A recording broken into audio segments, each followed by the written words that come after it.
Hello po mga manay and welcome sa ating kusina at ngayong araw samahan niyo ako kasi nagluto ako ng sinaing sa gata na tulingan. So bale, sinaing natin siya ng matagal then ating gagataan.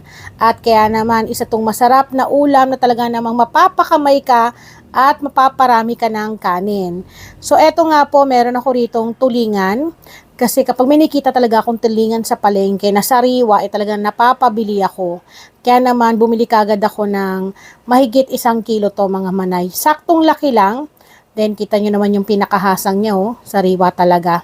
So ginawa ko muna kanina ay ginilitan ko sa may bandang baba ng kanyang tiyan para matanggal natin o mahugot natin yung kanyang bituka sa tiyan. Kasi kung hindi natin hihiwaan yun, mahihirapan tayo, may iiwan yung laman loob sa kanyang tiyan.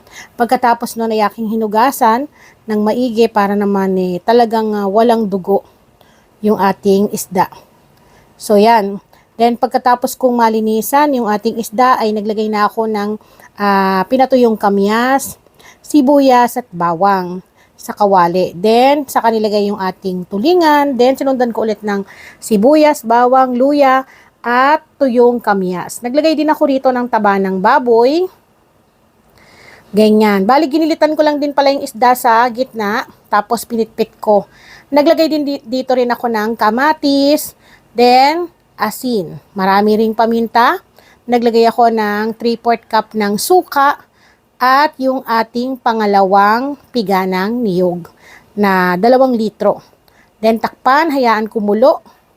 Pag kumukulo na, i-check lang natin, halu-haluin lang natin yung mga gilid para naman hindi siya manikit. Then tatakpan ulit natin. Makalipas ang 2 oras ng pagluluto sa katamtamang apoy, eto na, iga na at malambot na yung ating isda. Naglagay na ako rito ng unang piga ng niyog. Then ito po ay hindi ko natatakpan para naman po lumapot yung ating gata. So ganyan lang, naglagay din ako sa ibabaw ng gata para naman talagang kumapit sa ating tulingan. At makalipas lang po ang ilang minuto, eto na, nakikita ninyo talaga namang lapot na yung ating gata. At talaga namang nakakagutom sa mga oras na to. So, maganda po kapag meron kayong pinatuyong kamyas, nakakatulong po yun para mabilis natin mapalambot ang isda. Hindi matagal palambutin. Kapag meron tayong dried kamyas, subukan nyo po yun, mabilis pong mapalambot yung buto or tinik ng isda. So, dahil okay na to, nagmamantika na yung ating gata, naglagay na tayo dito ng siling berde at lalagyan ko pa ng siling pula o labuyo. Kasi masarap to kapag maanghang, pero again yan po ay optional. At dito ay pwede na tong iserve mga manay. Hinuhuli ko talaga yung siling berde kasi gusto ko ay malutong. Kaya naman eto na, ready na at pwede nang ihain sa ating pamilya.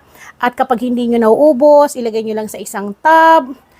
Tapos ilagay nyo sa inyong chiller. Tumatagal to ng ilang linggo at talaga namang kapag iniinit mo ay mas lalong sumasarap. Kaya naman tara na po, kain po tayo.